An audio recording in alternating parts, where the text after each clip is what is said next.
사람은 인생이 끝났다고 느끼는 순간에도 사실은 아직 끝나지 않았다는 걸 모릅니다. 나는 내 인생이 이미 다 정리되었다고 생각했습니다. 아들 둘을 결혼시키고 할 일은 다 했고 남편 곁에서 조용히 늙어가면 그걸로 충분하다고 여겼습니다. 그래서 더 이상 욕심내지 않으려 했고 더 이상 기대하지 않으려 했습니다. 하지만 그 조용함 속에는 아무도 나를 부르지 않는 시간이 숨어 있었습니다. 아내로도 엄마로도 여자로도 필요 없는 사람이 되어가는 과정이었습니다. 그때 나는 몰랐습니다. 외로움이 얼마나 교묘하게 사람을 흔드는지, 관심이라는 이름이 얼마나 쉽게 사랑처럼 느껴지는지, 그리고 그 선택이 내 인생을 완전히 다른 방향으로 끌고 갈 줄은 상상조차 하지 못했습니다. 이 이야기는 실수한 한 여자의 이야기가 아닙니다. 아무도 자기 이야기를 들어주지 않았던 한 여자가 다시 자기 인생의 주인이 되기까지의 이야기입니다. 이야기가 시작되기 전 좋아요를 눌러주시면 이 시간을 함께하는 동안 여러분의 가정에도 조용한 평안과 행복이 머물기를 마음으로 빌겠습니다. 나는 신승미입니다.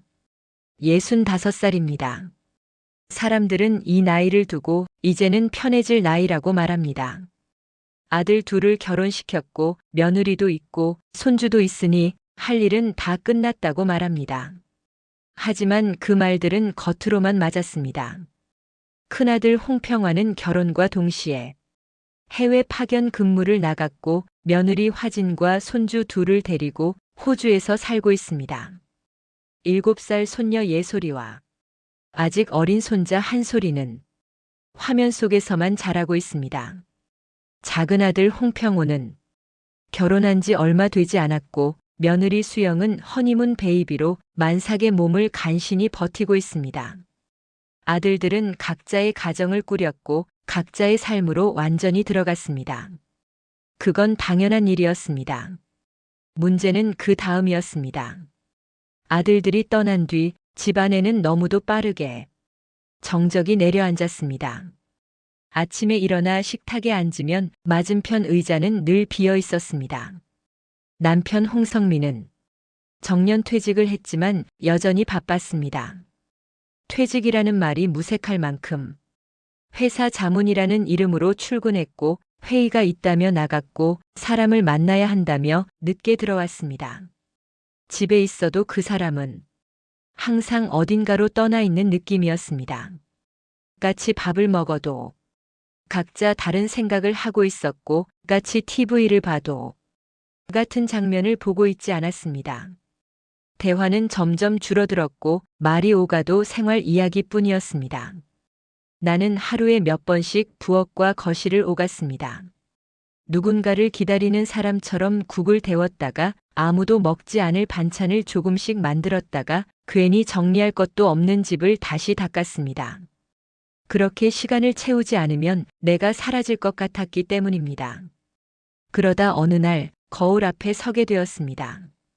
화장을 하려다 말고 문득 거울 속 얼굴을 가만히 바라보았습니다. 그 얼굴이 낯설었습니다.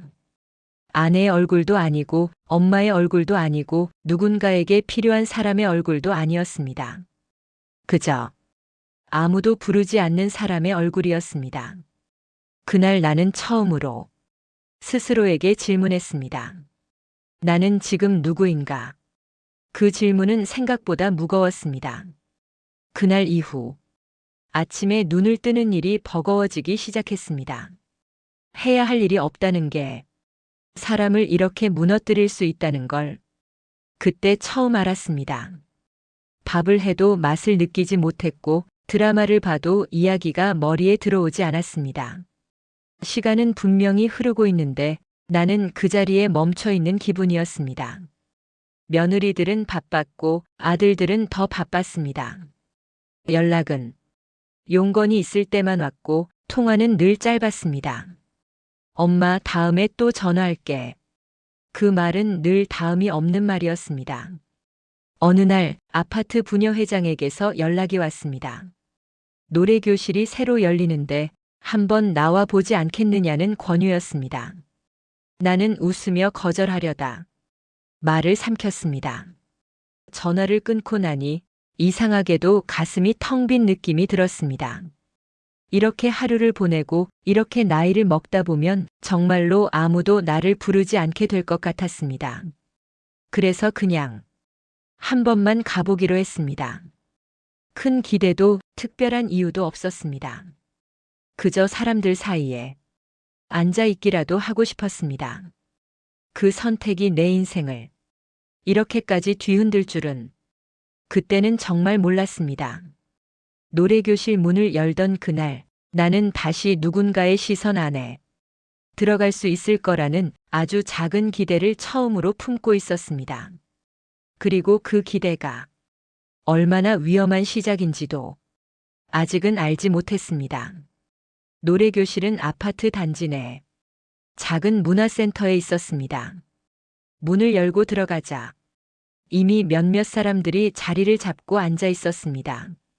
대부분 나와 비슷한 또래의 여자들이었고 서로 아는 사이인지 작은 웃음과 속삭임이 오가고 있었습니다.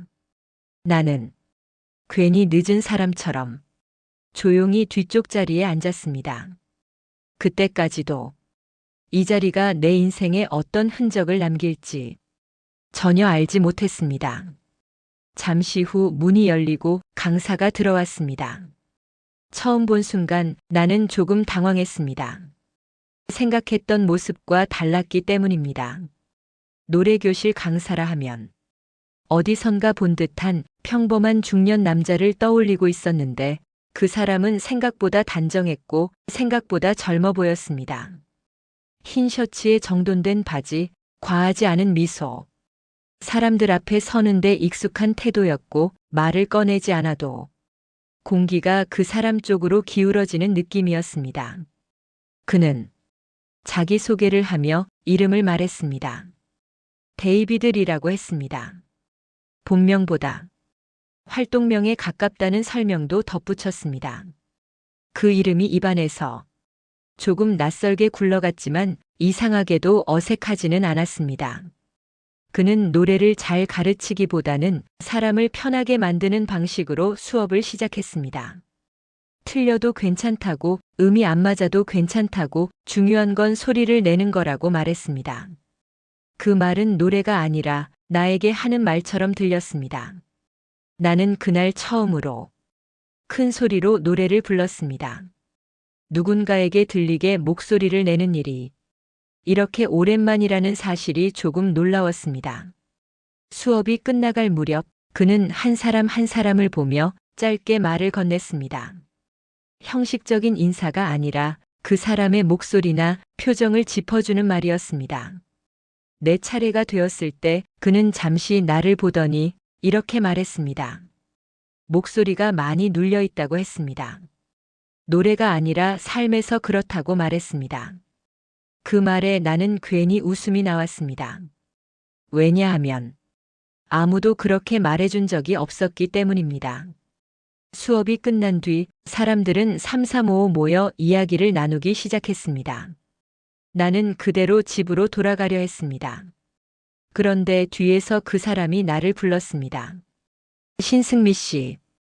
이름을 정확히 기억해서 불렀습니다. 수강 신청서에 적힌 내 이름을 그냥 흘려보지 않았다는 사실이 이상하게 마음을 건드렸습니다. 오늘 처음인데 잘 따라오셨다고 다음 시간엔 조금 더 편하게 불러보자고 말했습니다. 그 말은 칭찬도 격려도 아닌 것 같았지만 나는 집으로 돌아오는 내내 그 말을 곱씹고 있었습니다. 그날 밤 오랜만에 잠이 잘 왔습니다. 다음 날 아침 눈을 뜨자마자 생각난 것은 아들들도 남편도 아니었습니다. 다음 노래교실이 언제였는지였습니다. 그 사실이 나를 조금 놀라게 했습니다. 며칠 뒤 다시 노래교실에 갔을 때 그는 나를 보고 고개를 끄덕였습니다. 아는 사람을 다시 만났을 때의 자연스러운 반응이었지만 나는 괜히 마음이 놓였습니다. 수업은 점점 편해졌고 사람들 사이에서도 조금씩 말을 섞게 되었습니다. 그는 유독 나에게 질문을 던졌고 내 대답을 끝까지 들어주었습니다. 노래 이야기가 끝나면 자연스럽게 일상 이야기가 이어졌습니다. 어디 사는지, 자녀는 있는지, 요즘은 어떻게 지내는지. 나는 큰 이야기를 하지 않았습니다. 다만 아이들이 다 독립했다고, 요즘은 집이 조용하다고 말했을 뿐입니다. 그는 고개를 끄덕이며 그렇겠다며 그 시기가 가장 허전하다고 말했습니다. 그 말은 위로처럼 들렸지만 묘하게도 이미 알고 있다는 어조였습니다. 어느 날부터인가 수업이 끝난 뒤 그는 문 앞까지 같이 걸어 나왔습니다. 집에 가는 방향이 같다며 잠깐 같이 걷자고 했습니다. 그 잠깐은 늘 조금씩 길어졌습니다. 노래 이야기를 하다가 날씨 이야기를 하고 그러다 인생 이야기를 조금씩 섞기 시작했습니다.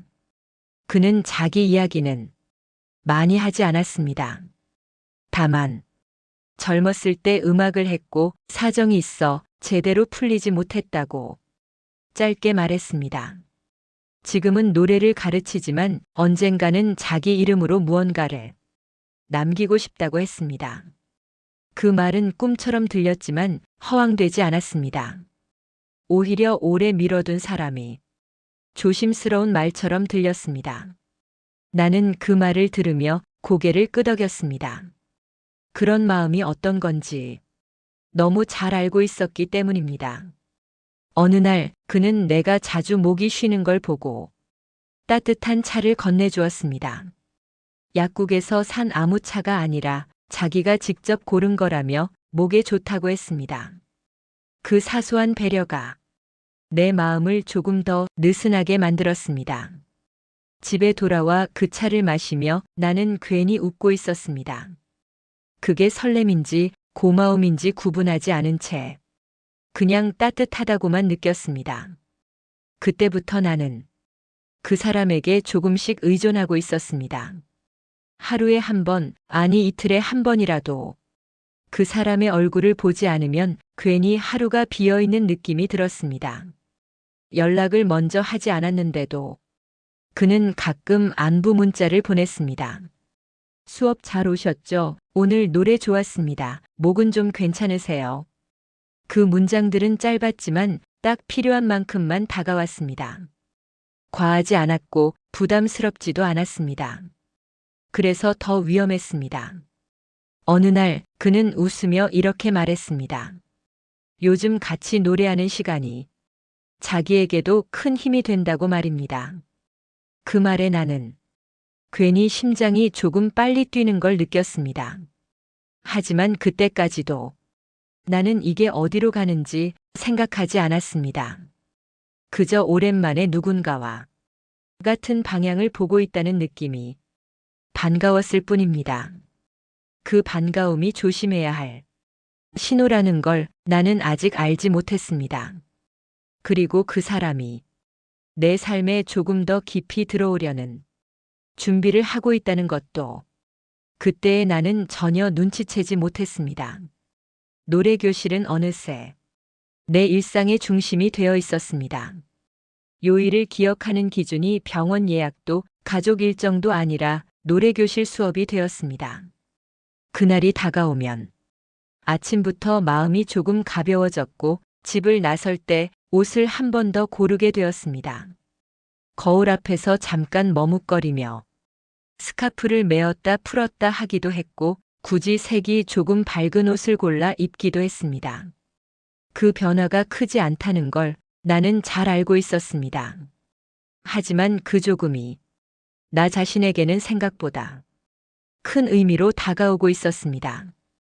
그 사실을 스스로 의식하지 않으려 애썼습니다. 그저 사람을 만나러 가는 거라고 취미 생활일 뿐이라고 마음속으로 몇 번이나 되뇌었습니다.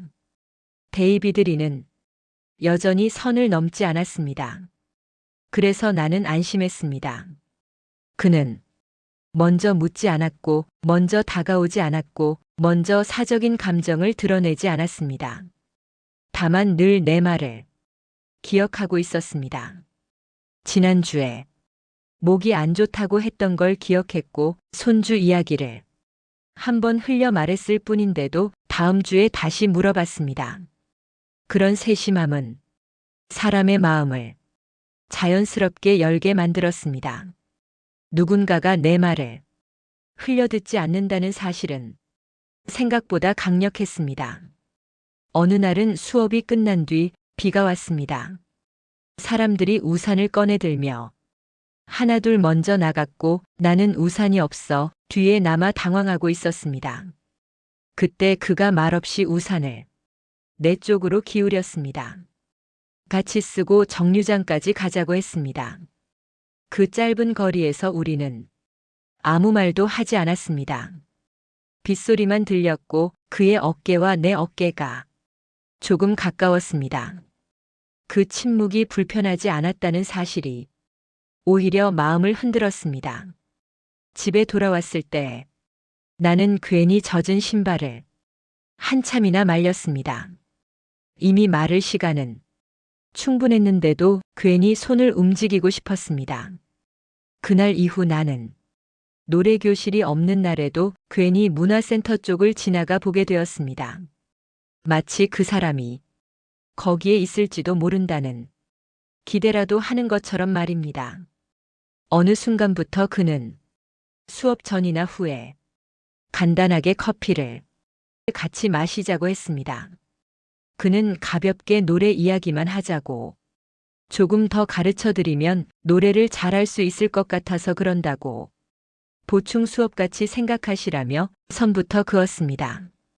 나는 그 선이 안전하다고 믿었습니다. 카페에 앉아 마주보고 있어도 그는 거리는 너무 가깝지도 않고 너무 멀지도 않은 거리를 유지했고 시선도 과하지 않았습니다. 그래서 나는 경계를 풀었습니다. 커피를 마시며 그는 내 하루를 물었습니다. 아침에 뭐 했는지, 요즘은 시간을 어떻게 보내는지. 그 질문들은 아무것도 아닌 것처럼 들렸지만 그동안 아무도 내 하루를 묻지 않았다는 사실이 그제야 떠올랐습니다. 나는 조금씩 말하기 시작했습니다. 아들들이 다 독립해서 집이 조용하다는 이야기, 남편은 늘 바쁘다는 이야기, 하루가 길게 느껴진다는 이야기. 그는 중간에 말을 끊지 않았고 조언을 하려 하지도 않았습니다. 그저 고개를 끄덕이며 들어주었습니다. 그 태도가 나를 더 말하게 만들었습니다. 그는 말했습니다. 그럴 때 사람은 자기 존재가 사라진 것 같다고 느낀다고 말입니다. 그 말은 정확했습니다. 그래서 나는 더 말했습니다. 그날 이후 그와의 대화는 점점 노래 이야기에서 벗어나기 시작했습니다. 그는 내가 말하지 않은 부분은 묻지 않았고 내가 말한 만큼만 받아주었습니다. 그래서 나는 그저 편하다고 느꼈습니다. 하지만 그 무렵부터 나는 집에서 조금씩 거짓말을 하기 시작했습니다. 노래 교실이 끝나고 조금 늦게 들어오는 날이면 부녀회 모임이 있었다고 말했습니다. 커피를 한 잔 더 마시고 온 날에는 그저 노래 연습이 길어졌다고 했습니다. 그 거짓말들은 크지 않았고 그래서 스스로를 속이기 쉬웠습니다. 이 정도는 괜찮다고, 이건 별게 아니라고 생각했습니다. 그러던 어느 날 저녁 무렵 남편이 퇴근하고 돌아왔습니다. 평소보다 조금 일찍 집에 들어온 날이었습니다. 나는 부엌에서 국을 데우고 있었고 그는 양복을 벗어 소파에 걸치며 나를 한번 가만히 보더니 이렇게 말했습니다. 당신 요즘 기분이 좋아 보이네. 그 말에 나는 순간 손이 멈췄습니다. 국 냄비에서 김이 올라오고 있었는데 나는 괜히 불을 줄이며 시선을 피했습니다. 남편은 별뜻 없이 이어서 말했습니다. 노래 교실이 즐거운가 봐. 그 말은 아주 가벼웠고 의심도 추궁도 아니었습니다. 그저 관찰에 가까운 말이었습니다. 그런데 이상하게도 그 말을 듣는 순간 내 가슴 한쪽이 꾹 눌리는 느낌이 들었습니다. 나는 아무 잘못도 하지 않았습니다. 누군가를 속인 것도 아니고 선을 넘은 적도 없었습니다. 그저 노래를 배우고 사람을 만나고 커피를 마셨을 뿐이었습니다. 그런데도 마음속 어딘가에서 알 수 없는 감정이 스멀스멀 올라왔습니다. 죄책감과도 비슷했지만 정확히 그것도 아니었습니다. 마치 아직 죄를 짓지는 않았는데 죄를 지을 준비를 하고 있는 사람처럼 느껴졌습니다. 나는 괜히 웃으며 말했습니다. 그냥 사람들 만나니까 조금 살 것 같아서. 그 말은 거짓이 아니었습니다. 하지만 전부도 아니었습니다. 남편은 더 묻지 않았고 고개만 끄덕이며 TV를 켰습니다. 그 무관심이 나를 편하게 하지 않았습니다. 오히려 더 불안하게 만들었습니다. 나는 부엌으로 돌아와 숟가락을 정리하며 손을 몇 번이나 닦았습니다. 깨끗한 손인데도 괜히 무언가 묻어있는 것 같아 계속 닦았습니다. 그날 밤 잠자리에 누워서도 남편의 말이 머릿속에서 지워지지 않았습니다. 기분이 좋아 보인다는 말, 노래교실이 즐거운가 봐라는 말. 그 말들이 나를 붙잡고 놓아주지 않았습니다. 나는 스스로에게 물었습니다. 내가 지금 어디까지 와 있는지, 이게 정말 괜찮은 건지. 하지만 답은 쉽게 나오지 않았습니다. 왜냐하면 그날 이후에도 나는 여전히 노래교실에 가고 있었고 그 사람을 보고 있었고 그 사람과 이야기하는 시간이 점점 더 소중해지고 있었기 때문입니다. 데이비드 리는 여전히 아무것도 요구하지 않았습니다. 그래서 나는 안심했습니다. 그리고 그 안심이 가장 위험한 순간이라는 걸 그때의 나는 끝내 깨닫지 못했습니다. 그는 아직 가장 중요한 말을 하지 않았을 뿐이었습니다. 그 이후로 나는 내 마음을 자주 살폈습니다. 어디까지가 괜찮은 건지, 어디부터가 넘지 말아야 할 선인지 하루에도 몇 번씩 되묻곤 했습니다. 하지만 마음이라는 건 선을 긋는다고 해서 그 자리에 머물러 주지 않았습니다. 노래교실에 가는 날이면 나는 이상하게도 아침부터 몸이 가벼웠습니다. 해야 할 집안일을 조금 더 빨리 끝내고 약속이라도 있는 사람처럼 시계를 자주 봤습니다. 그 변화가 눈에 띌 만큼 큰 건 아니었지만 나는 그 미세한 차이를 분명히 느끼고 있었습니다. 노래교실에 들어서면 그는 늘 같은 자리에 서 있었습니다. 웃음의 각도도 인사하는 목소리도 늘 같았고 그래서 안심할 수 있었습니다. 그런데 어느 날부터인가 나는 수업이 끝난 뒤에 풍경을 유심히 보게 되었습니다. 수업이 끝나면 몇몇 사람들이 자연스럽게 그에게 다가갔습니다. 어떤 사람은 작은 봉투를 슬쩍 건넸고 어떤 사람은 보온병을 들고 와 목에 좋다며 챙겨주었습니다. 선생님, 이거 드세요. 집에서 담근 거예요. 몸 챙기셔야죠. 그 말들은 가볍고 일상적인 말이었고 그는 늘 같은 표정으로 고맙다고 받아들였습니다.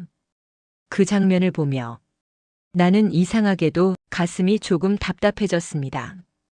불쾌한 감정은 아니었습니다. 그렇다고 질투라고 부르기에도 너무 애매했습니다. 그저 묘하게 신경이 쓰였습니다.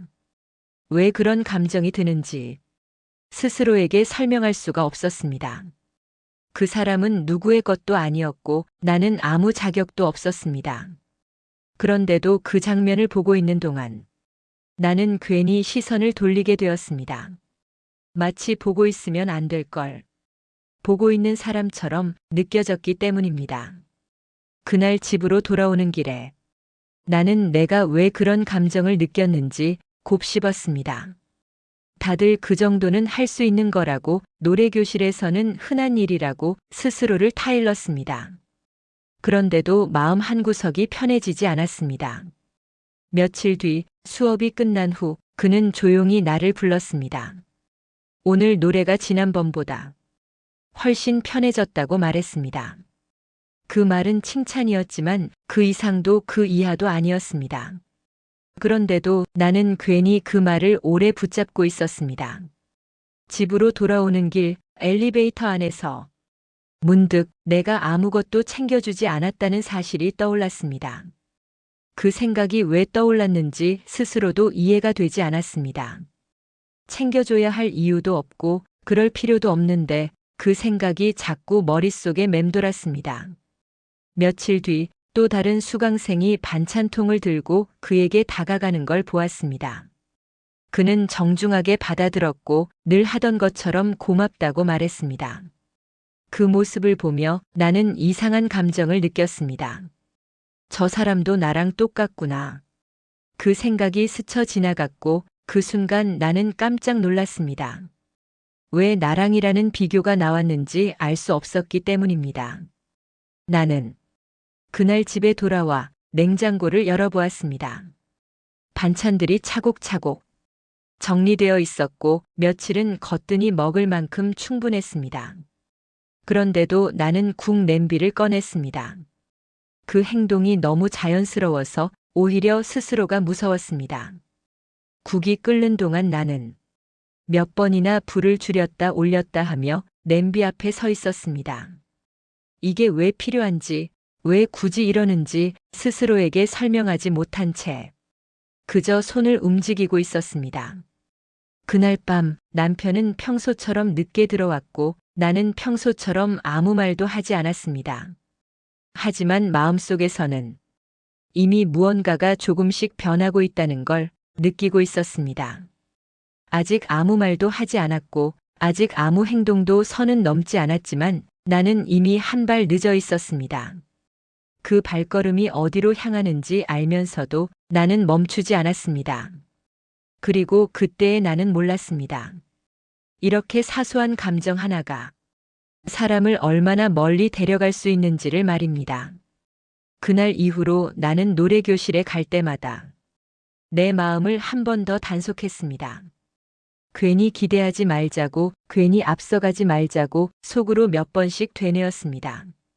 그 다짐은 집을 나설 때까지만 유효했습니다. 엘리베이터를 타고 아파트 현관을 나서는 순간부터 내 마음은 이미 다른 방향을 보고 있었습니다. 데이비드 리를 떠올리는 방식이 조금씩 달라지고 있다는 걸 나는 느끼고 있었습니다. 처음에는 그저 고마운 사람이었고 그 다음에는 편한 사람이었고 어느 순간부터는 하루 중 한 번쯤 생각나지 않으면 이상한 사람이 되어 있었습니다. 그 사실이 나를 불안하게 만들었습니다. 그래서 나는 그 감정을 부정하려 애썼습니다. 이건 연애 감정이 아니라고, 이 나이에 그런 게 말이 되느냐고, 남편도 있고 자식도 있는데 이럴 수는 없다고 스스로를 다그쳤습니다. 하지만 마음은 논리로 움직이지 않았습니다. 노래교실에 도착하면 나는 자연스럽게 그를 먼저 찾고 있었습니다. 그가 어디에 서 있는지, 오늘은 어떤 표정인지, 그걸 확인해야만 자리에 앉을 수 있었습니다. 그 사실을 스스로 인정하는 순간, 나는 너무 부끄러워져서 다시 고개를 숙였습니다. 데이비드 리는 이전과 다를 게 없어 보였습니다. 여전히 선을 넘지 않았고, 여전히 모두에게 같은 톤으로 대했고, 여전히 고맙다는 말보다 미안하다는 말을 앞에 두었습니다. 그런데 바로 그 점이 문제였습니다. 그는 나에게 아무것도 요구하지 않았습니다. 그래서 나는 스스로 움직이게 되었습니다. 그는 내가 노래를 부를 때 유독 내 쪽을 바라보지 않았습니다. 대신 노래가 끝난 뒤 아주 짧게 고개를 끄덕이거나 수업이 끝난 후 지나가며 낮은 목소리로 말했습니다. 오늘은 조금 힘들어 보이셨어요. 그 말은 걱정처럼 들렸고 나는 그 한마디에 가슴이 철렁 내려앉았습니다. 아무도 그렇게 내 상태를 보지 않았기 때문입니다. 그는 내가 말하지 않아도 알고 있다는 듯 행동했습니다. 그게 우연인지 의도인지 나는 구분하지 못했습니다. 어느 날은 수업이 끝난 뒤 그가 이렇게 말했습니다. 요즘 얼굴이 많이 밝아지셨어요. 그 말은 칭찬이었지만 그 뒤에 이렇게 덧붙였습니다. 아마 이렇게 본인 시간을 가지셔서 그런 것 같아요. 그 말은 나를 완전히 흔들어 놓았습니다. 마치 내 변화의 이유가 그가 아니라 나 자신인 것처럼 느끼게 만들었기 때문입니다. 그는 항상 그런 식이었습니다. 내가 그에게 끌리는 감정을 직접 자극하지 않으면서도 그 감정을 정당화해 주었습니다. 나는 그 덕분에 죄책감을 덜 느꼈고 그래서 더 깊이 들어갔습니다. 어느 날 그는 조심스럽게 말했습니다. 제가 괜히 기댄 건 아니죠? 그 질문은 아무 뜻 없는 말처럼 들렸지만 나에게는 선택을 요구하는 말이었습니다. 나는 괜찮다고 말했습니다. 그러자 그는 살짝 웃으며 이렇게 말했습니다. 승미 씨에게는 더 조심하고 싶어요. 그 말은 경계처럼 들렸지만 사실은 신뢰를 요구하는 말이었습니다. 그날 이후 나는 그가 조심하는 이유가 나라고 착각하기 시작했습니다. 그는 가끔 이런 말을 했습니다. 사람들이 저를 오해할까봐 조심스러워요. 그 말은 나를 그의 편으로 만들었습니다. 오해받지 않게 도와주는 사람, 이해해주는 사람, 믿어주는 사람. 그 자리에 내가 서게 되었습니다. 그 무렵부터 나는 다른 수강생들을 이전보다 더 유심히 보게 되었습니다. 누군가가 그에게 건강식품을 건네는 장면을 보면 나는 괜히 시선을 돌렸습니다. 불쾌하지 않다고 스스로에게 말했지만 마음 한구석이 서늘해지는 걸 부정할 수는 없었습니다. 그 감정은 질투라기엔 너무 조용했고 경계라기엔 너무 감정적이었습니다. 나는 그 감정을 이렇게 이름 붙였습니다. 괜히 마음 쓰이는 거. 그 이름은 나를 안심시키기에 충분히 모호했습니다. 데이비드 리는 그런 내 마음을 정확히 읽고 있는 것처럼 행동했습니다. 그는 다른 사람들과 이야기할 때는 조금 더 거리를 두었고 나와 이야기할 때는 항상 공공장소를 선택했습니다. 그래서 나는 안전하다고 느꼈습니다. 이 관계는 선을 넘지 않는다고, 그래서 괜찮다고 스스로를 설득했습니다. 어느 날 그는 이렇게 말했습니다. 이런 얘기를 할 수 있는 분이 많지 않아요. 승미 씨에게는 이런 얘기를 잘하게 되는 것 같아요. 그 말은 고백이 아니었지만 나는 그 말에서 특별함을 느꼈습니다. 그리고 그 특별함은 연애 감정으로 변해가고 있었습니다. 그 사실을 인정하는 순간 나는 숨이 막혔습니다. 그래서 인정하지 않으려 애썼습니다. 하지만 몸은 이미 반응하고 있었습니다.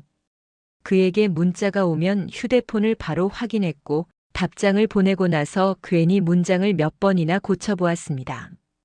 이게 연애 감정이 아니라면 뭐라고 불러야 할지 모르겠다는 생각이 점점 강해졌습니다. 그는 그 타이밍을 놓치지 않았습니다. 어느 날 이렇게 말했습니다. 사람들한테 괜히 오해받을까봐 더 말 안 하려고 했어요. 그 말은 침묵을 배려처럼 포장하는 말이었고 나는 그 배려를 고맙게 받아들였습니다. 그 순간 나는 그가 침묵하는 이유를 이해해야 할 사람이 되었습니다. 그건 이미 연인의 위치와 다르지 않았습니다. 그날 밤 나는 잠자리에 누워 생각했습니다. 이건 사랑은 아니라고. 하지만 그 부정은 점점 힘을 잃고 있었습니다. 왜냐하면 나는 그 사람의 하루를 걱정하고 있었고 그 사람의 감정을 내 감정처럼 느끼고 있었기 때문입니다. 그리고 그 모든 감정 위에 죄책감이 덮여 있었습니다. 남편에게 잘못한 건 아무것도 없는데 나는 이미 마음속에서 설명을 하고 있었습니다. 이게 가장 위험한 지점이라는 걸 나는 그때 알았어야 했습니다. 하지만 그때의 나는 그저 이렇게 생각했을 뿐입니다. 아무 일도 일어나지 않았으니까. 그리고 바로 그 생각이 모든 일의 시작이었습니다. 그때부터 나는 내 감정을 더 이상 속이지 못했습니다. 아니, 정확히 말하면 속이려는 시도 자체가 점점 힘들어지고 있었습니다. 노래교실에 가는 날이면 나는 전날 밤부터 옷장을 열어두고 한참을 서 있었습니다. 예쁘게 보이고 싶다는 생각보다는 괜히 초라해 보이지는 말아야겠다는 생각이 더 컸습니다. 그 차이가 나를 더 부끄럽게 만들었습니다. 나는 누군가에게 설렘을 느낄 나이가 아니라고 스스로를 다그쳤습니다. 하지만 마음은 그 말에 귀를 기울이지 않았습니다. 데이비드 리는 여전히 조심스러웠습니다. 아니, 조심스러운 척을 하고 있었습니다. 그는 어느 날 이런 말을 했습니다. 제가 괜히 선 넘는 사람처럼 보일까봐 늘 조심해요. 그 말은 변명처럼 들렸지만 그 속에는 묘한 여지가 숨어 있었습니다. 선을 넘고 싶지만 넘지 않겠다는 사람의 말처럼 들렸기 때문입니다. 나는 그 말을 듣는 순간 이상하게도 안도했습니다. 그가 나를 의식하고 있다는 증거처럼 느껴졌기 때문입니다. 그는 내 감정을 확인하려 하지 않았습니다. 하지만 확인하지 않는 방식으로 계속 확인하고 있었습니다. 내가 어디까지 말하는지, 어디서 멈추는지, 어떤 질문에는 망설이고 어떤 말에는 쉽게 고개를 끄덕이는지. 그는 그 모든 걸 놓치지 않고 보고 있었습니다. 어느 날 그는 아주 조용한 목소리로 이렇게 말했습니다. 승미 씨는 참 혼자서 잘 버텨오신 분 같아요. 그 말은 칭찬도 위로도 아니었습니다. 평가였습니다. 그리고 그 평가는 내 마음을 정확히 찔렀습니다. 나는 그 말을 듣고 아무 대답도 하지 못했습니다. 왜냐하면 누군가 그렇게 내 삶을 정리해 준 적이 없었기 때문입니다. 아들들도 남편도 한 번도 내 인생을 그렇게 바라본 적이 없었습니다. 그는 내가 대답하지 않자 이렇게 덧붙였습니다. 그래서 괜히 기대게 되면 안 될 것 같아요.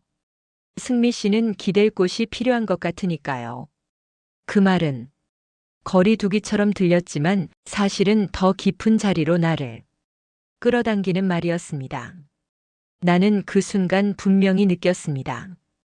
이 사람은 내 마음을 알고 있다는 걸.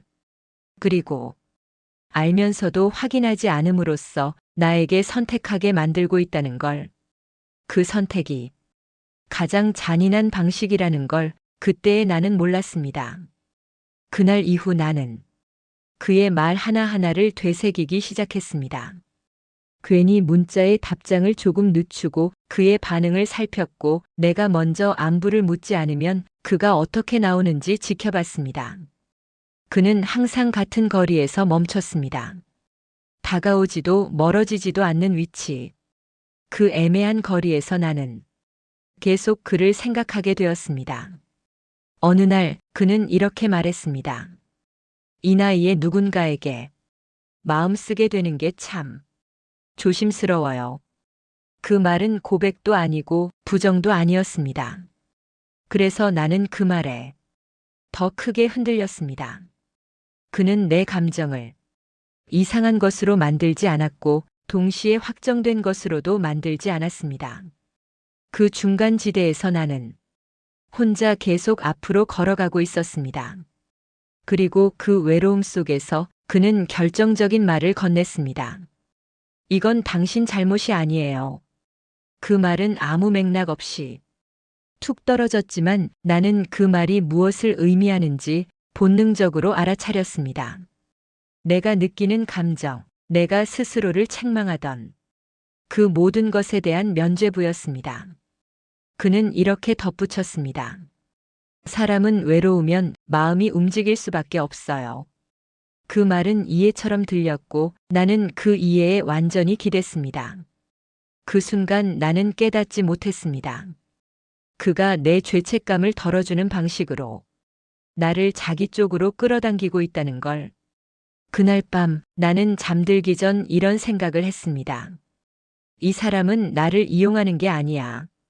이건 서로 의지하는 거야. 그 생각이 얼마나 위험한지 나는 알지 못했습니다. 며칠 뒤 그는 아주 자연스럽게 돈 이야기를 다시 꺼냈습니다. 아니, 돈 이야기가 아니라 상황 이야기였습니다. 제가 정말 마지막까지 해보려고 하는데 그 말 뒤에는 늘 미안하다는 말이 따라왔습니다. 그리고 이렇게 말했습니다. 이런 얘기 괜히 당신한테 해서 죄송해요. 그 말은 부탁을 부정하는 말이었고 그래서 나는 그 부탁을 내가 스스로 선택한 것처럼 느끼게 되었습니다. 나는 그날 또다시 통장을 열었습니다. 하지만 이번에는 숫자가 맞지 않았습니다. 생활비 통장은 이미 여유가 없었고 적금은 깨져 있었고 비상금 통장은 이제 손떼기 두려운 상태였습니다. 그럼에도 내 머릿속에서는 한 가지 생각이 또렷하게 자라나고 있었습니다. 방법은 있어. 그 생각은 처음엔 아주 작게 시작되었습니다. 그러다 어느 순간 하나의 선명한 그림으로 떠올랐습니다. 집. 내가 살고 있는 이 집이었습니다. 고급 아파트 단지, 아이들 키우며 온갖 사연을 쌓아온 집, 내가 지켜냈다고 믿었던 집. 그 집이 내 머릿속에서 숫자로 바뀌고 있었습니다. 며칠을 그 생각을 붙잡고 살았습니다. 아무에게도 말하지 않고 나 혼자서만 생각했습니다. 남편에게 말할 수는 없었습니다. 설명하는 순간 모든 것이 끝날 것 같았기 때문입니다. 그래서 나는 혼자 은행에 갔습니다. 그날 아침 나는 평소보다 조금 단정하게 옷을 입었습니다. 괜히 주눅 들어 보이고 싶지 않았기 때문입니다. 은행 문을 열고 들어가자 차가운 공기와 정리된 창구들이 나를 맞이했습니다. 번호표를 뽑고 의자에 앉아 차례를 기다리는 동안 내 심장은 이상하게도 차분했습니다. 마치 이미 결정을 내린 사람처럼 말입니다. 내 차례가 되어 창구 앞에 앉았을 때 직원은 친절하게 웃으며 무엇을 도와드릴지 물었습니다. 그 질문이 왜 그렇게 무겁게 들렸는지 모르겠습니다. 나는 잠시 숨을 고른 뒤 말했습니다. 주택을 담보로 대출이 가능한지 알고 싶다고 말입니다. 그 말이 입 밖으로 나오는 순간 내가 정말 돌아올 수 없는 선 하나를 넘고 있다는 느낌이 들었습니다. 직원은 서류를 확인하며 차분하게 설명했습니다. 대출 한도, 금리, 상환 방식. 그 말들은 모두 숫자였고 숫자들은 머릿속에서 부딪히며 소리를 냈습니다. 나는 고개를 끄덕이며 듣고 있었지만 사실 제대로 듣고 있지는 않았습니다. 내 머릿속에는 오직 하나의 생각만 있었습니다. 이렇게까지 왔는데 이제는 돌아가면 안 된다. 직원은 마지막으로 이렇게 말했습니다. 충분히 신중하게 생각해 보시고 결정하시라고 말입니다. 그 말이 왜 그렇게 형식적으로 들렸는지 모르겠습니다. 나는 그 자리에서 서류를 작성하지 않았습니다. 하지만 은행을 나서는 순간 이미 마음은 결정되어 있었습니다. 집으로 돌아오는 길에 나는 아파트 단지를 천천히 걸었습니다. 익숙한 길, 익숙한 풍경. 그 모든 것이 이제 내 것이 아닐 수도 있다는 생각이 잠시 스쳤습니다. 하지만 나는 그 생각을 밀어냈습니다. 이건 잠깐이라고, 이건 곧 정리될 일이라고 스스로를 설득했습니다. 그날 밤 나는 아무 일도 없었다는 듯 저녁을 차렸고 남편과 마주 앉아 밥을 먹었습니다. 그 평범한 장면이 왜 그렇게 비현실적으로 느껴졌는지 모르겠습니다. 며칠 뒤 나는 다시 은행에 갔습니다. 이번에는 서류를 들고 그리고 그날 나는 내 집을 담보로 대출을 받았습니다. 확인 도장을 찍는 순간 손이 조금 떨렸지만 나는 멈추지 않았습니다. 그 돈이 입금되었다는 문자를 확인했을 때 나는 이상하게도 안도했습니다. 마치 모든 문제가 해결된 것처럼 느껴졌기 때문입니다. 그날 밤 나는 데이비드 리에게 아무 말도 하지 않았습니다. 그저 내일쯤 말해야겠다고 생각했습니다. 그게 어떤 의미인지 제대로 생각하지 않은 채 말입니다. 그리고 그 침묵 속에서 나는 완전히 다른 사람이 되어가고 있었습니다. 이제 나는 돈이 아니라 집을 걸고 있었습니다. 내 삶의 기반을 걸고. 그때의 나는 아직 몰랐습니다. 이 선택이 내 인생을 어디까지 무너뜨릴지, 그리고 누가 그 책임을 지게 될지를 말입니다. 대출금이 통장에 들어온 날 밤 나는 잠을 거의 자지 못했습니다. 눈을 감으면 은행 창구가 떠올랐고 눈을 뜨면 거실에 놓인 우리 집 서류들이 눈에 밟혔습니다. 집. 그 단어가 이제는 따뜻함이 아니라 무게로 느껴지기 시작했습니다. 그런데도 이상하게 후회는 아직 없었습니다. 이제 다 해결될 거라는 막연한 확신이 나를 붙들고 있었기 때문입니다. 아침이 되자 나는 휴대폰을 손에 쥐고 한참을 망설였습니다. 지금 이 사실을 말해야 하는지 조금 더 기다려야 하는지. 결국 나는 짧은 메시지를 보냈습니다. 어제 이야기한 거 정리했어요. 그 문장은 많은 걸 숨기고 있었습니다. 집도, 대출도, 내 마음의 결심도 그 안에는 들어있지 않았습니다. 잠시 후 답장이 왔습니다. 정말요? 너무 고맙습니다. 그 답장은 예전보다 조금 늦게 왔고 문장도 짧았습니다. 그 차이를 나는 놓치지 않았습니다. 하지만 그 다음이 이어졌습니다. 그날 하루 종일, 아니 그 다음 이틀 동안 그는 마치 다른 사람이 된 것처럼 연락을 이어왔습니다. 길고 조심스럽고 그러면서도 감정이 가득 담긴 문자들이었습니다. 승미 씨, 제가 이런 말씀을 드려도 될지 모르겠지만요. 요즘 제 세상에는 승미 씨밖에 안 보여요. 이 나이에 이런 감정이 생길 줄 정말 몰랐습니다. 그 문장들을 읽는 동안 나는 숨을 쉬는 것도 잊었습니다. 그는 내 감정을 확인하듯 그러면서도 확인하지 않는 말들을 이어갔습니다. 혹시 부담되시면 말 안 하셔도 돼요. 괜히 부담드리고 싶지 않아요.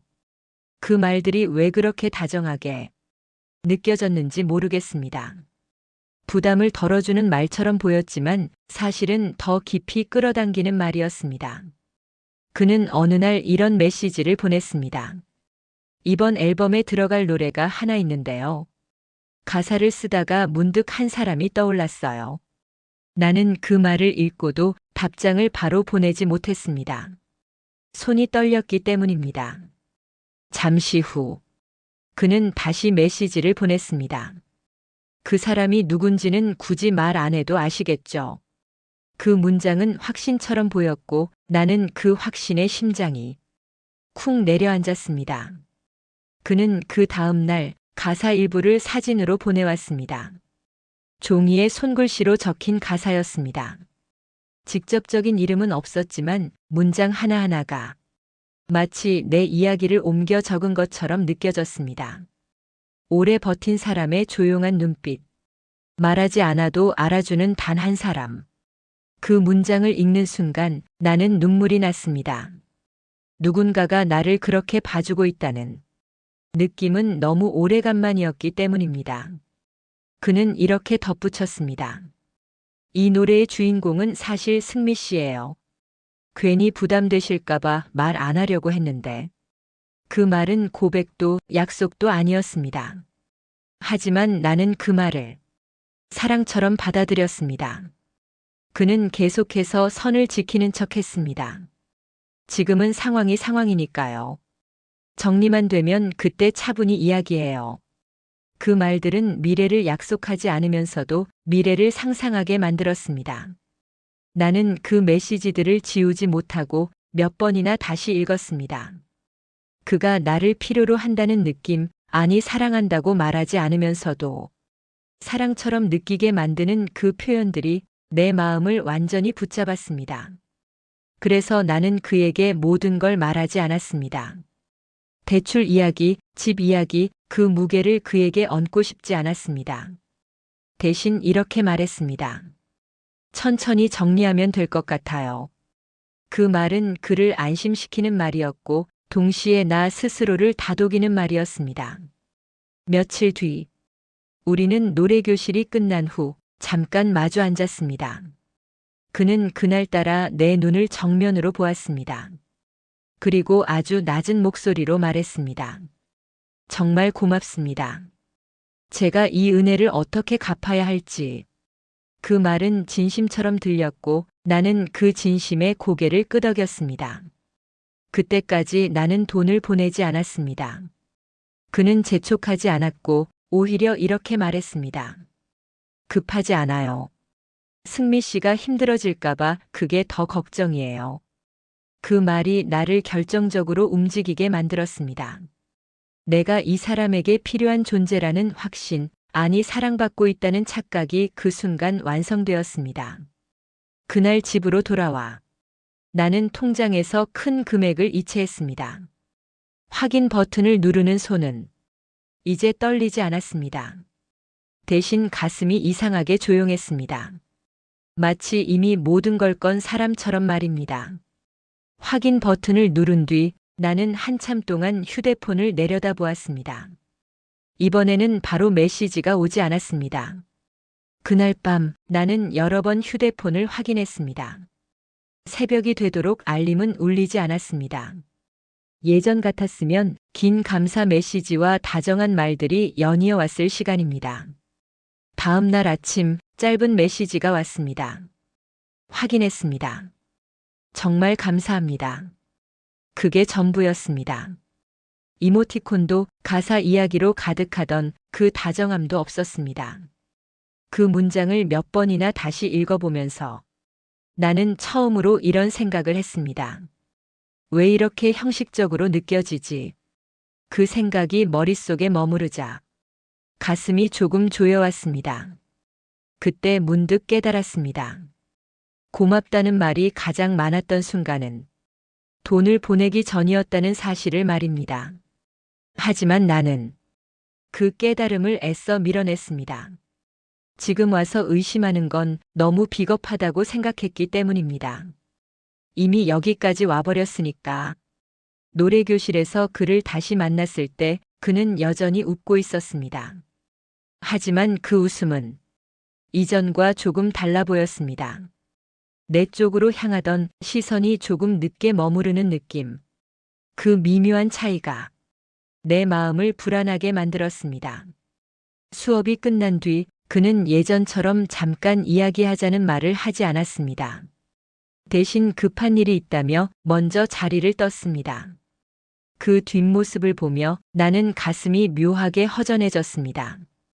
그날 밤 나는 처음으로 그에게 먼저 안부 문자를 보냈습니다. 오늘 좀 바빠 보이시던데 괜찮으세요? 답장은 한참 뒤에 왔습니다. 네, 조금 정신이 없네요. 곧 연락드릴게요.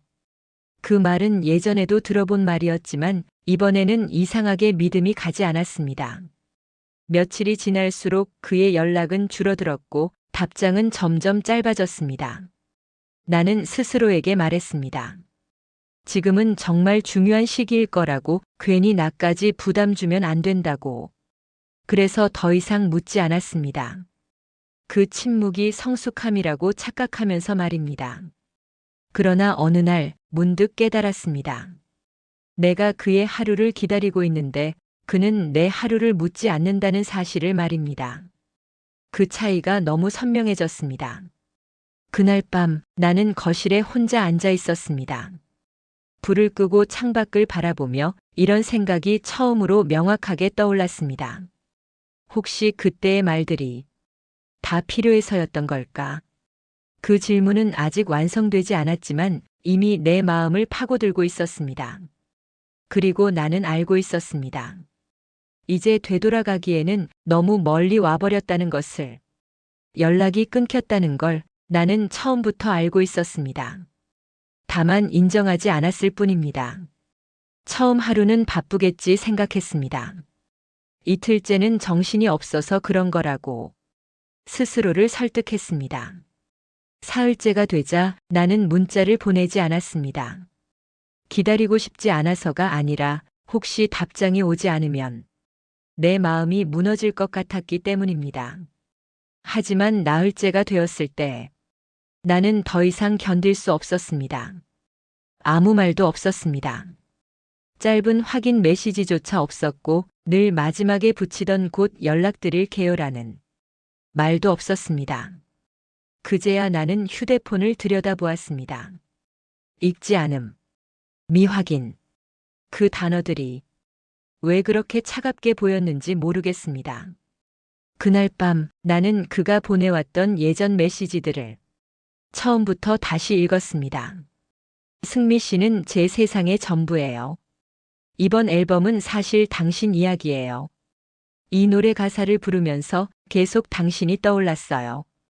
그 문장들이 하나씩 화면에 떠오를 때마다 가슴이 조여왔습니다.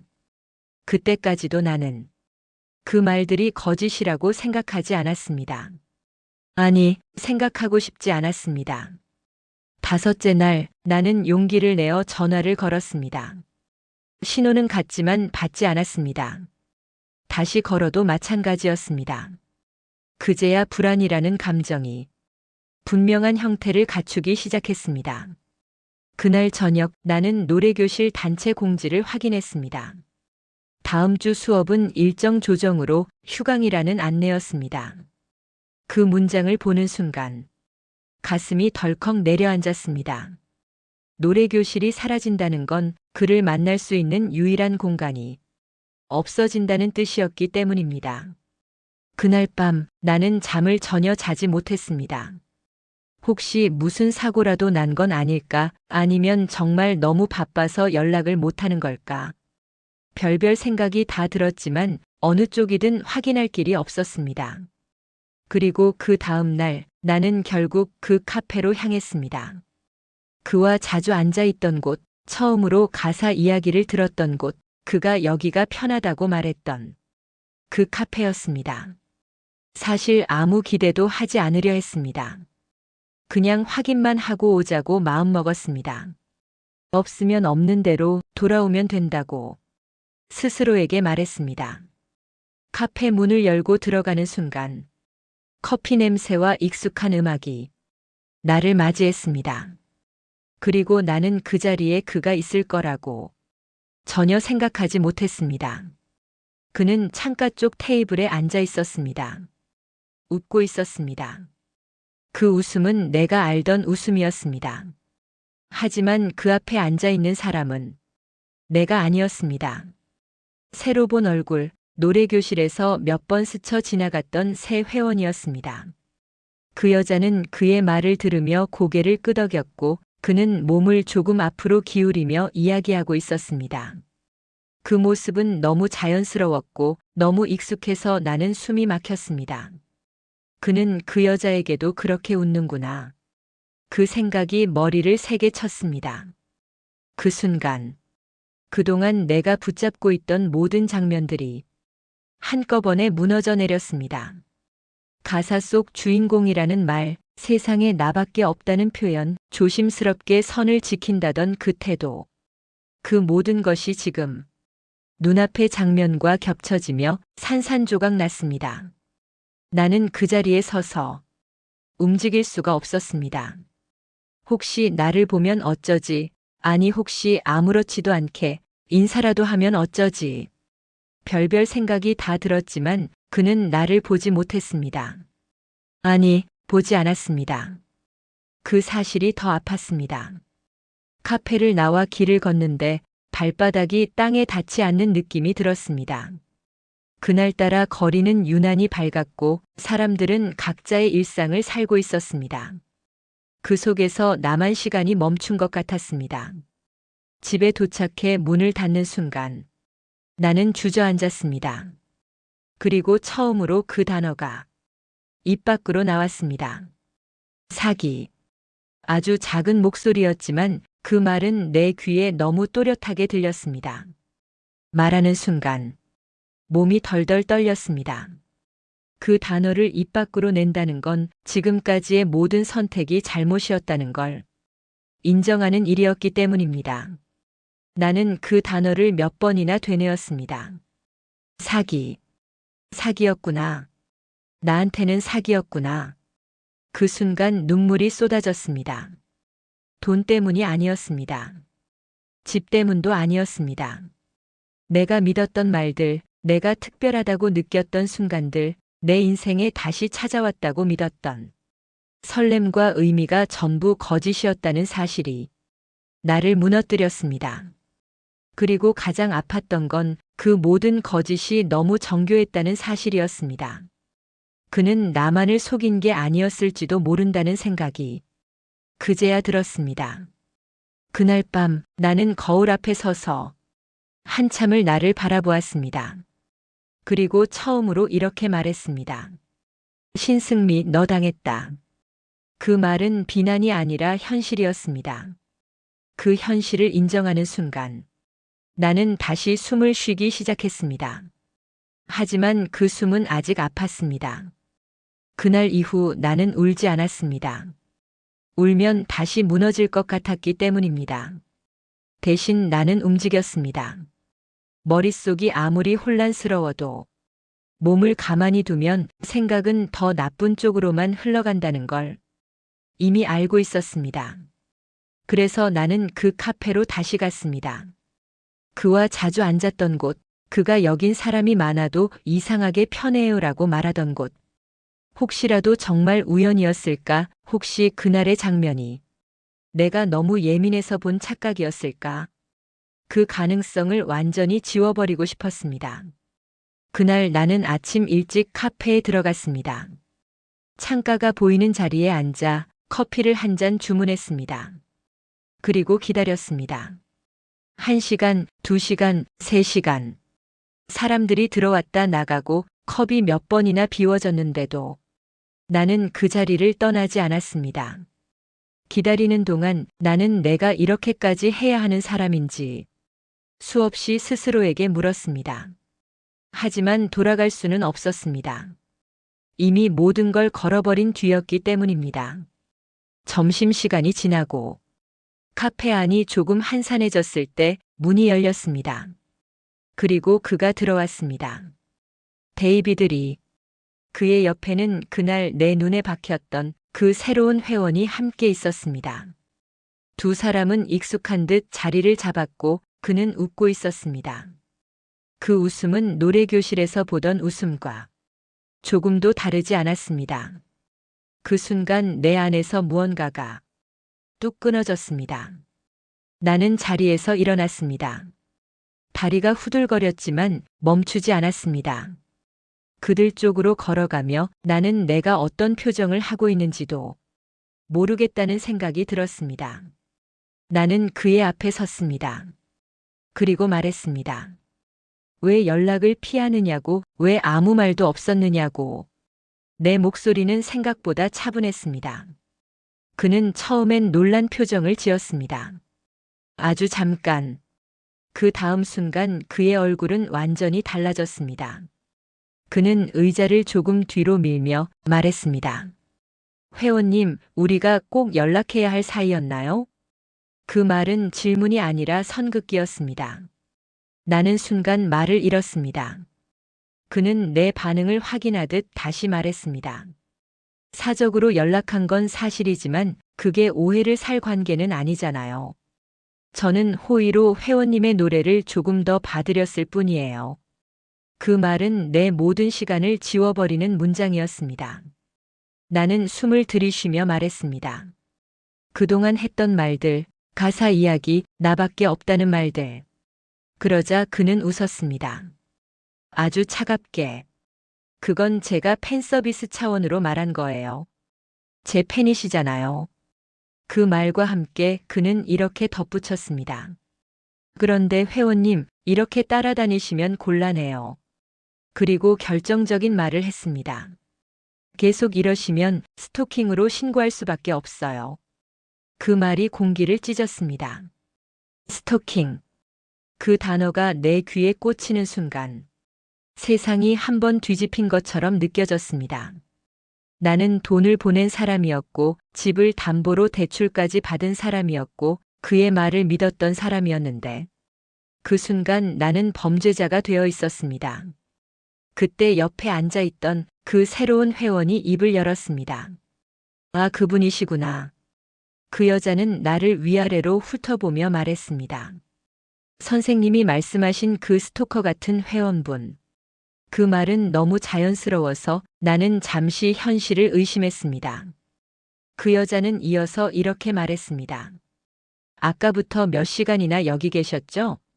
나는 아무 말도 하지 못했습니다. 그녀는 내 침묵을 답처럼 받아들이고 고개를 저었습니다. 와, 진짜 소름 끼쳐요. 그 말은 내 가슴을 정확히 찌르고 지나갔습니다. 사람들의 시선이 우리 쪽으로 쏠렸습니다.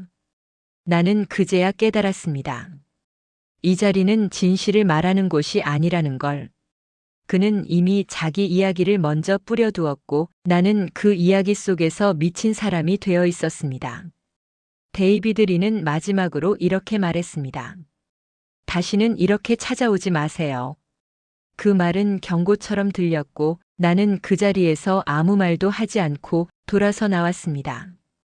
카페 문을 열고 나오는 순간 다리가 풀렸습니다. 숨이 제대로 쉬어지지 않았고 가슴이 아프다기보다는 텅 빈 느낌이었습니다. 카페에서 돌아온 그 밤 나는 집 앞에서 한참을 서 있었습니다. 현관문을 열면 다시 돌아올 수 없는 시간으로 들어가는 것 같았기 때문입니다. 그날따라 집 안불이 환하게 켜져 있었습니다. 이 시간에 남편이 집에 있을 리가 없는데 그 사실 하나만으로도 가슴이 조여왔습니다. 나는 숨을 한번 고르고 문을 열었습니다. 거실 한가운데 식탁 위에 우편물들이 펼쳐져 있었습니다. 정리된 것도 아니고 우연히 놓인 것도 아니었습니다. 누군가 의도적으로 확인하고 꺼내놓은 모양새였습니다. 남편은 소파에 앉아 있었습니다. 외투도 벗지 않은 채 신문도 없이 TV도 끄고 그냥 앉아 있었습니다. 그 표정은 분노보다 더 무서운 표정이었습니다. 실망과 배신이 섞인 표정. 나는 아무 말도 하지 못한 채 그 앞에 섰습니다. 남편은 내 얼굴을 한번 보고 식탁 위를 손으로 가리켰습니다. 이게 뭐야? 그 목소리는 크지 않았지만 거실 전체를 울렸습니다. 나는 식탁 위를 보았습니다. 은행 로고가 찍힌 우편 봉투, 대출 약정서, 이자 납부 안내. 숨길 수 없는 서류들이었습니다. 남편은 말했습니다. 오늘 우편물 정리하다가 봤어. 그 말이 왜 그렇게 담담했는지 모르겠습니다. 담담함은 이미 마음을 정리한 사람의 목소리였기 때문입니다. 집을 담보로 대출을 받았더라. 나는 그제야 고개를 떨궜습니다. 그 순간 내가 할 수 있는 유일한 반응이었습니다. 남편의 목소리가 점점 높아졌습니다. 이게 얼마인지 알아? 이 집이 어떤 집인지 알아? 당신 혼자만의 집이야? 그 질문 하나하나가 내 가슴을 찢고 내려왔습니다.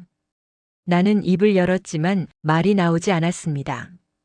설명은 이미 너무 늦어 있었습니다. 남편은 자리에서 벌떡 일어났습니다. 당신 지금 무슨 생각으로 이런 짓을 한 거야? 그 말에는 분노보다 공포가 담겨 있었습니다.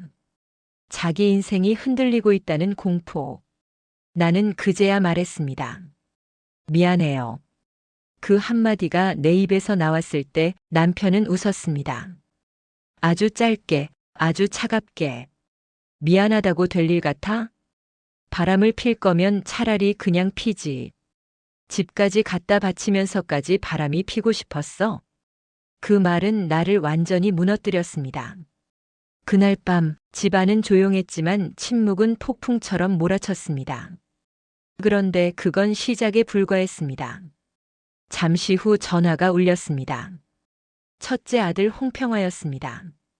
나는 전화를 받는 손이 떨렸습니다. 엄마. 그 한마디에 이미 알고 있다는 기운이 담겨 있었습니다. 방금 아빠한테 얘기 들었어. 나는 아무 말도 하지 않았습니다. 그 침묵이 대답이라는 걸 아들은 알고 있었습니다. 대체 무슨 일이야? 그의 목소리는 차분했지만 그 안에는 억눌린 분노가 분명히 있었습니다. 엄마가 집을 담보로 대출을 받았다고. 그것도 말도 없이? 나는 입술을 깨물었습니다. 엄마, 그 돈 어디에 썼어? 정말 남자한테 갖다 바친 거야? 아니지. 그 질문이 가장 아팠습니다. 어디에 썼느냐는 건 이미 용서의 가능성을 남겨두지 않은 질문이었기 때문입니다. 나는 한참을 망설이다가 말했습니다. 사기였어. 그 단어를 아들에게 말하는 순간 내 안에서 무언가가 완전히 부서졌습니다. 전화기 너머로 한숨이 길게 흘러나왔습니다. 엄마. 그 한숨에는 연민도, 걱정도, 그리고 실망이 모두 섞여 있었습니다. 엄마가 그런 일에 걸릴 사람이 아닌데, 엄마가 우리 가족을 배신할 사람이 아닌데, 그 말들이 나를 더 아프게 했습니다. 나는 그날 밤 아무 말도 할 수 없었습니다. 그리고 그 다음은 더 잔인했습니다. 밤 11시가 조금 넘었을 때 현관 초인종이 울렸습니다. 둘째 아들 홍평훈이었습니다. 평훈은 아직 결혼한 지 얼마 되지 않았고 아이도 곧 태어날 예정이었습니다. 그 아이를 기다리며 환하게 웃던 아들의 얼굴은 그날 어디에도 없었습니다. 문을 열자마자 평훈은 신발도 벗지 않은 채 말했습니다. 엄마, 이게 말이 돼? 그 목소리는 이미 울음에 젖어 있었습니다. 집을 담보로 대출을 받아서 돈을 날렸다고. 그것도 바람을 펴서. 그 말이 내 귀를 때리는 순간 세상이 빙글 돌았습니다. 나는 그 단어에 반사적으로 고개를 저었습니다. 아니야, 그런 거 아니야. 하지만 평호는 내 말을 듣지 않았습니다. 이게 바람 아니고 뭐야?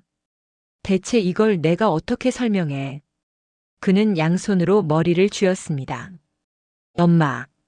그 목소리조차 내게는 칼날처럼 느껴졌습니다.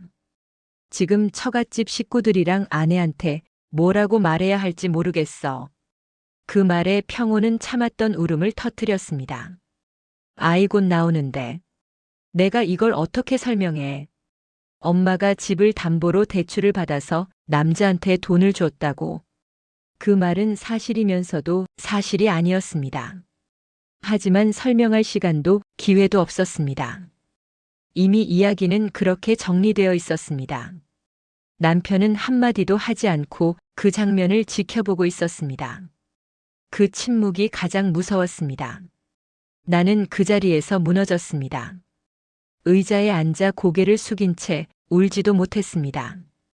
울 자격조차 없다고 느꼈기 때문입니다. 그날 나는 모든 역할을 잃었습니다. 아내로서, 엄마로서, 어른으로서.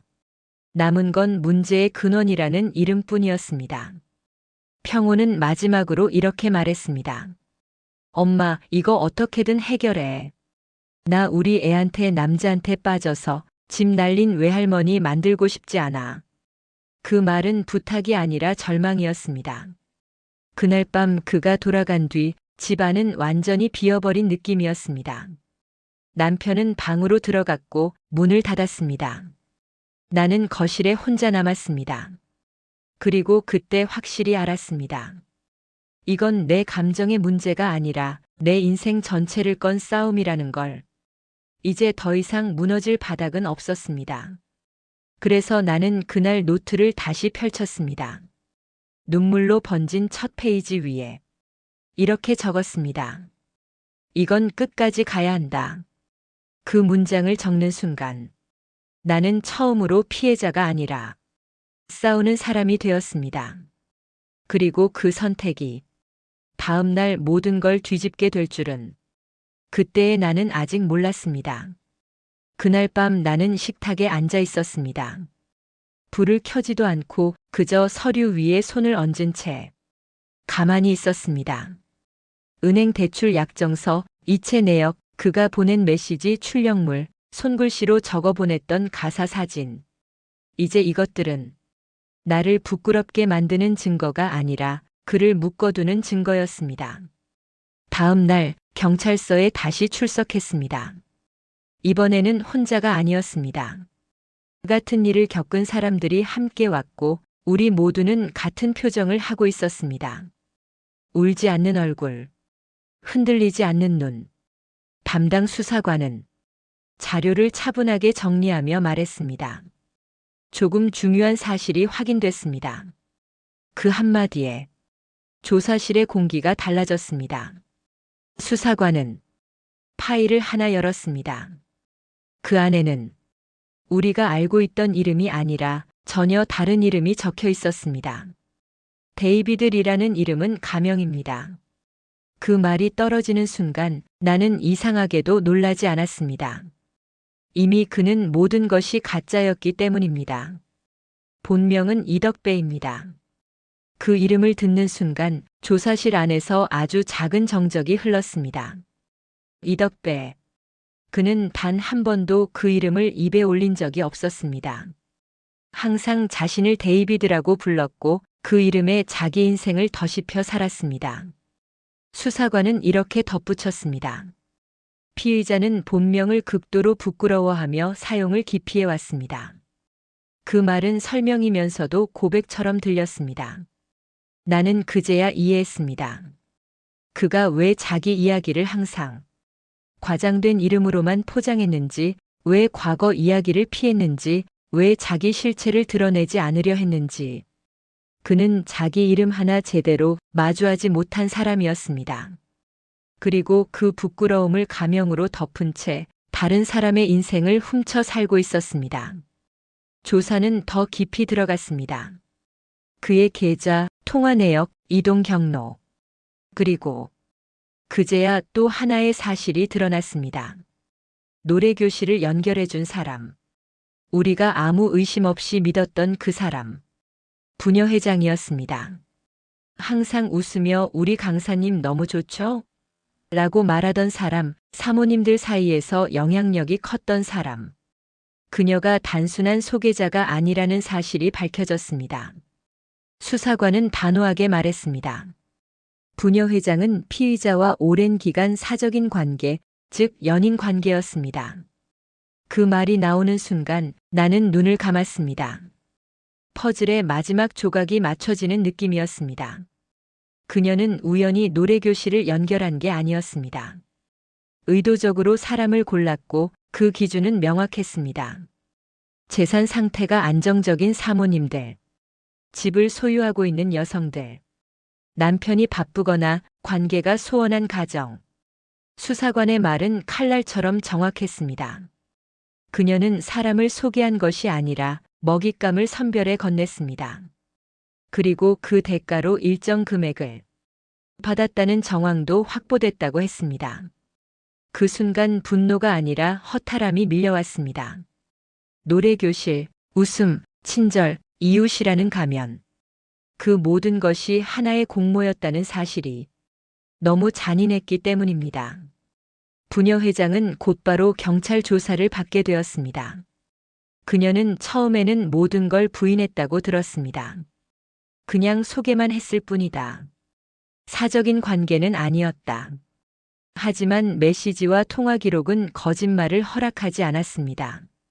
그녀와 이덕배는 범행 전후로 수십 차례 연락을 주고받았고 피해자가 한 명 생길 때마다 연락 빈도가 늘어났습니다. 그 사실이 확인되자 조사는 더 이상 지연되지 않았습니다. 며칠 뒤 수사관에게서 전화가 왔습니다. 피의자 이덕배는 사기 혐의로 구속영장이 청구됐고 법원에서 영장이 발부되었습니다.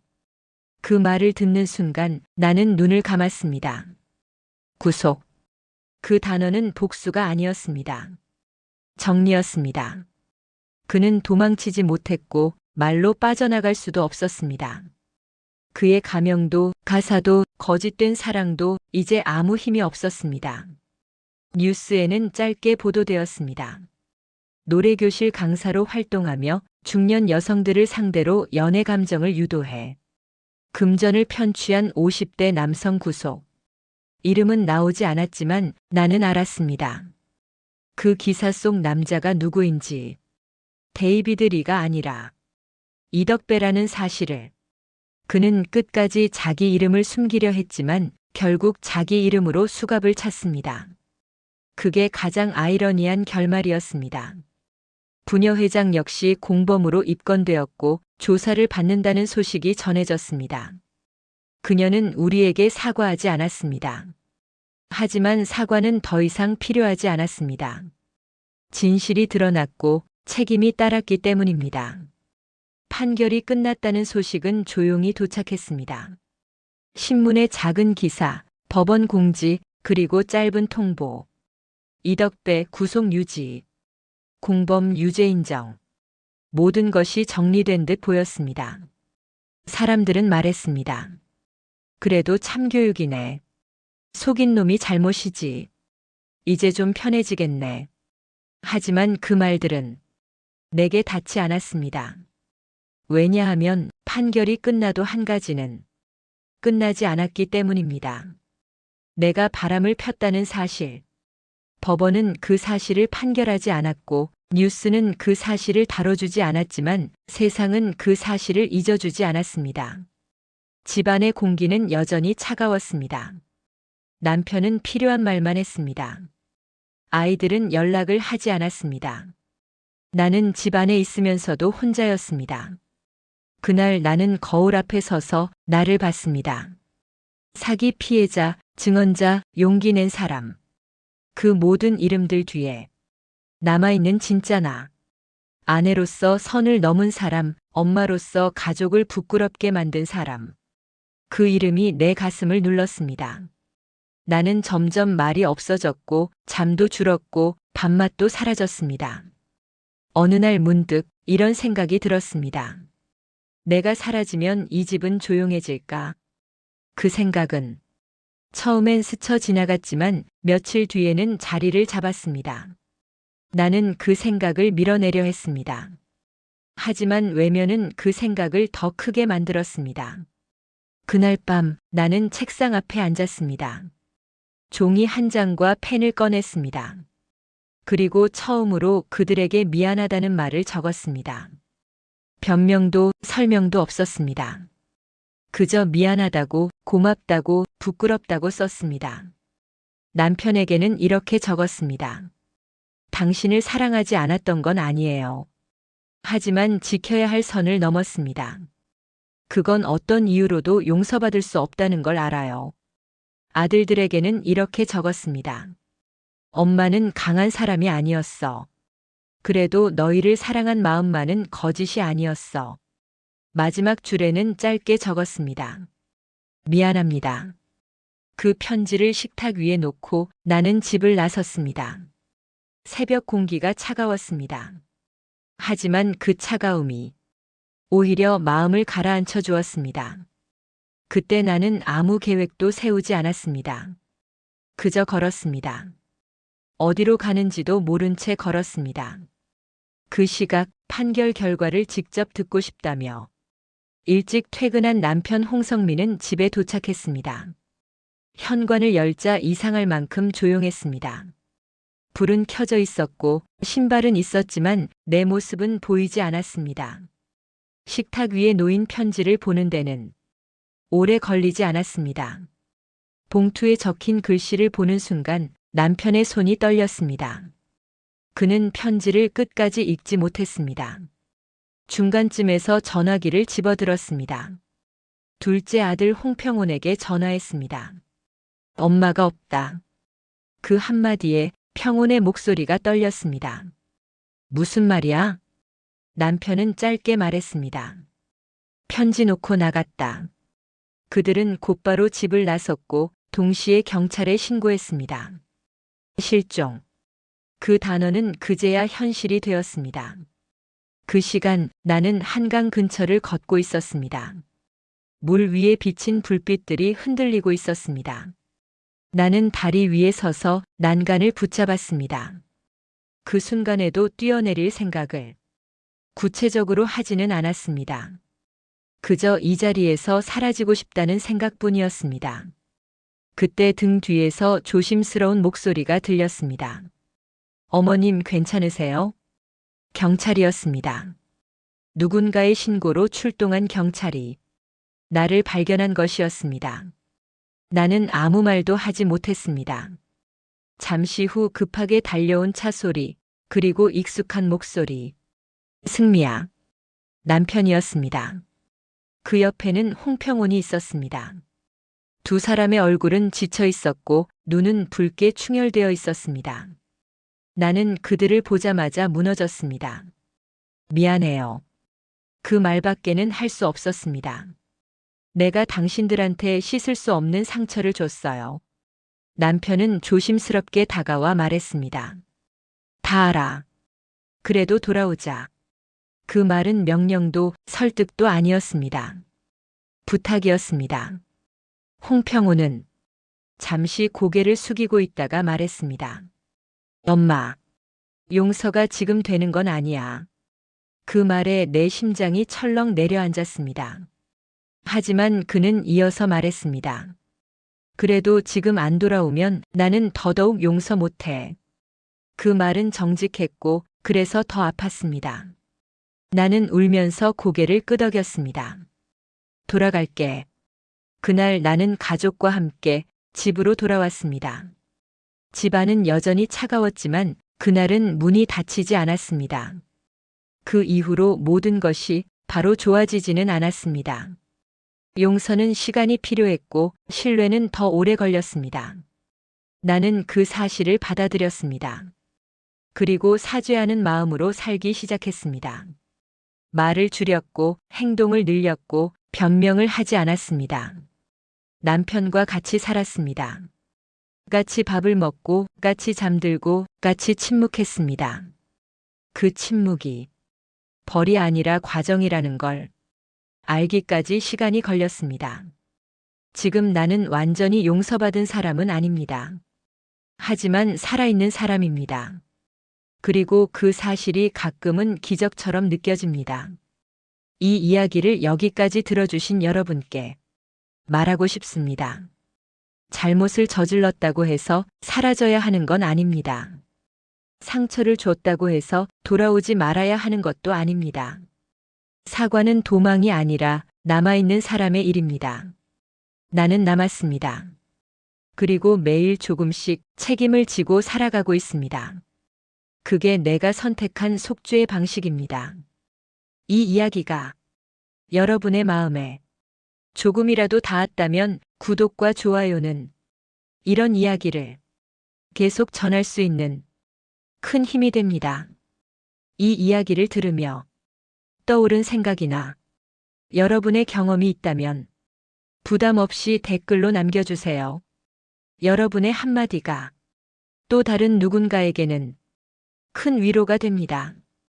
오늘도 끝까지 함께 해주셔서 진심으로 고맙습니다.